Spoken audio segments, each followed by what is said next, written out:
bonjour. Je viens t'encourager aujourd'hui. Ne te décourage pas. Ne reste pas dans l'inquiétude. Il est le garant de ta vie et l'auteur de ta victoire. Je parle bien sûr de Dieu qui est ton Père, comme ce que Gédéon a eu à expérimenter. Voyez-vous, cet homme, il a été appelé pour venir délivrer Israël qui était dominé par les peuples voisins. Gédéon n'avait pas d'expérience, mais Dieu a fait le choix de l'utiliser. Une des choses que Gédéon a faites quand il a commencé à observer la parole de l'Éternel, il a abattu l'autel de Baal. Et le lendemain, le peuple de la ville se lève voulant tuer Gédéon. Mais pourquoi as-tu abattu l'autel de Baal, l'autel de notre Dieu? Et le père de Gédéon dit, si Baal est Dieu, Baal peut se défendre. Bien sûr, la vie de Gédéon a été préservée par Dieu parce qu'il s'est engagé pour Dieu. L'ennemi ne peut rien. Donc je viens t'encourager. Ce que Dieu t'appelle à faire,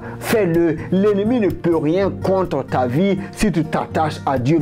Après avoir détruit l'autel de Baal, Gédéon a dressé un autel pour l'Éternel en y mettant en sacrifice un taureau de 7 ans, comme pour dire les 7 années pendant lesquelles Israël a été dominé par les Madians. Et ensuite, il a continué dans son obéissance en écoutant la voix de l'Éternel. De 32 000 personnes qui s'étaient engagées à la guerre avec Gédéon, déjà 22 000 sont repartis parce qu'ils étaient des peureux.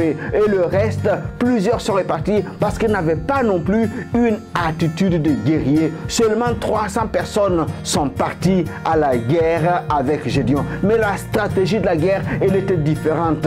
Dans une main, il y avait la trompette. Dans l'autre main, c'était une cruche dans laquelle était caché un flambeau. Et quand Gédéon a donné le signal, le peuple, les 300 hommes ont sonné de la trompette. Ils ont brisé les cruches en brandissant les lampes.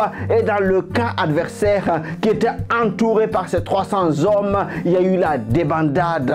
Ils se sont entretués et ils ont pris la fuite.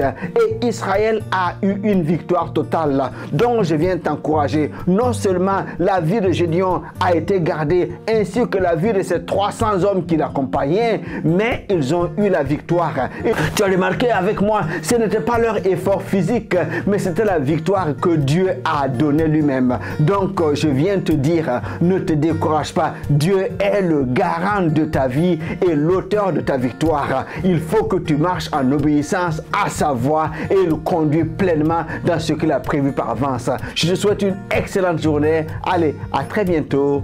Bye bye.